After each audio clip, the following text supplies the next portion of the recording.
अस्सलाम वालेकुम नाज़रीन, अवां ॾिसी रहिया आहियो सिंध आवाज़ टीवी न्यूज़।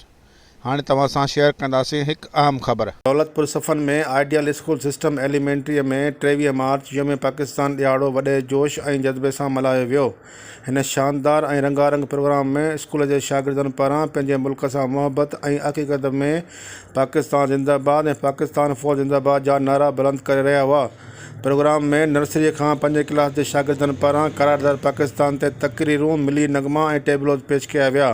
उन मौक़े ते उस्तादनि ऐं शागिर्दनि पंहिंजनि तक़रीरुनि में करारदाद पाकिस्तान जे मुख़्तलिफ़ पहलुअनि ते रोशनी विधी ऐं चयो त पाकिस्तान करारदाद 23 मार्च ते मंज़ूर कई वई ऐं वॾियुनि क़ुर्बानियुनि बैदि 14 अगस्त ते असांजो प्यारो वतन पाकिस्तान वजूद में आयो। असांखे पंहिंजे मुल्क ऐं अस्करी इदारनि ते फ़ख्रु आहे। वधीक ताज़ा तरीन ख़बरनि लाइ ॾिसंदा रहो सिंध आवाज़ टीवी न्यूज़ ऐं सब्सक्राइब करणु न विसारींदा।